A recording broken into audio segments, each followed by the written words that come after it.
देखिए यहाँ पर अभी संघर्ष 2 का पोस्टर लगा हुआ है। आज यहाँ पर देख लीजिए भुंजा वाला पूछने जाते हैं, ये लोग भी इंतजार करते रहते हैं। ये अभी तक कितना ज्यादा कमाई कर चुका है लगभग बताइए।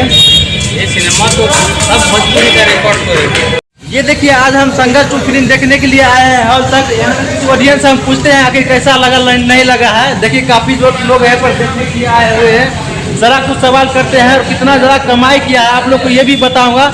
देख रहे हैं पर कितना ज्यादा भीड़ की संख्या में काफी लोग यहाँ पर देख रहे हैं, पूछते हैं यहाँ पर। चाचा से पूछिए, चाचा से पूछिए। बताइए चाचा कैसा लग रहा है इनका फिल्म खेसारी लाल यादव का?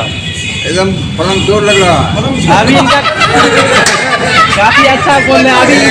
एकदम खेसारी लाल यादव का पलंग जोर सागवन का गाना भी आया हुआ है मार्केट में इस साल। सिर्फ खेसारी लाल यादव का गाना इसमें कौन सा गाना चाचा अच्छा लगा है? काफी उनका गया है। अच्छा, एक गजब जीवन जी वो गाना काफी ज्यादा अच्छा है। इसमें वो कैसा लग रहा है?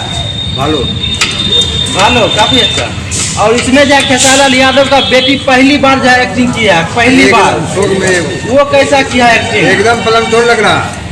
खेसारी लाल यादव की बेटी जो काफी ज्यादा अच्छा एक्टिंग किया ये हमको लगता है। आज यहाँ पर देख लीजिए भुंजा वाला पूछने जाते हैं, ये लोग भी इंतजार करते रहते हैं ये फिल्म का। आप बताइए चाचा कैसा चल रहा है ये फिल्म का क्रेज? बहुत अच्छा चल रहा है, बहुत अच्छा। अभी तक कितना ज्यादा कमाई कर चुका है लगभग बताइए। ये सिनेमा तो सब भोजपुरी का रिकॉर्ड तोड़ेगा।